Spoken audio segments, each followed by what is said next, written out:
मो पाखु से पंडा को दियो बोल कि 7 जन काउंसिलर आसते मो पाखु से पंडा को दियो बोल कि 7 जन काउंसिलर आसते जिते टेंडर है मो नजर को आसला मु जिलापाल को कही तदंत करा जाऊ जदि एबे म्युनिसिपालिटी बदनाम म्युनिसिपालिटी क्या लोक किए चेयरमैन कहे कि काउंसिलर कहे कि वाइस चेयरमैन बुली बुली निंदाटा मो उपरको आसुच्छे माछ कार न खाई जगतर बही काउंसिलर मैंने जो अभियोग कर सब अभियोग करुँचे जाइए भिजिलेंस केस को जाइए से मैंने ही जाइए भिजिलेंस केस करा दुर्नीति बोलिकी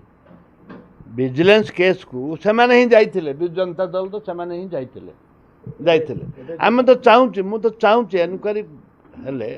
क्षीर क्षीर पानी पानी धरा पड़ जो लोकंर जो मानसिकता रही दुर्नीति होची से दुर्नीति की चेक करी दुर्नीति की पर्दाफाश करूँ प्रथम थर भूल है द्वितीय थर काढ़ापी कमिटी निष्पत्ति ना से एमएलए कौन कर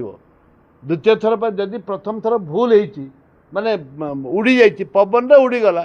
से कौन दायी म्युनिसिपालिटी समस्ते दायी आ इंडिविजुअल को इंडिविजुअल बोर्ड मरा हो बोर्ड रे नोटिस बोर्ड रे पेपर रे ये बाहर टेंडर हम बोलिकी हाँ काउंसिलर मन कौन जन जन को डाकिकी गुआ पान देकर कहे जे आम जापारू तुम काउंसिलर कौन भी तुम काउंसिलर तुम बेपार लगुच तुम बेपार कर तुम म्युनिसिपालिटी बेपार तो अच्छ तुम पर्दाफाश करी तुम केते बेपार अच्छ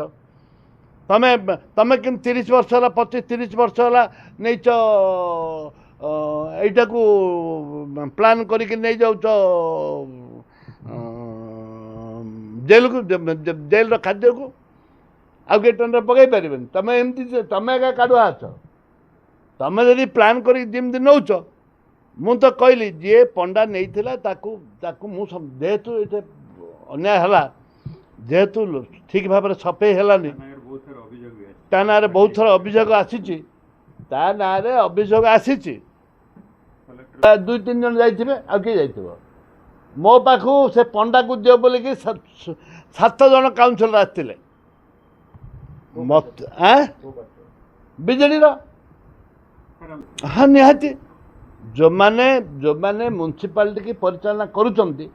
से आसते मो पाखु मतलब विभिन्न कथा कहले।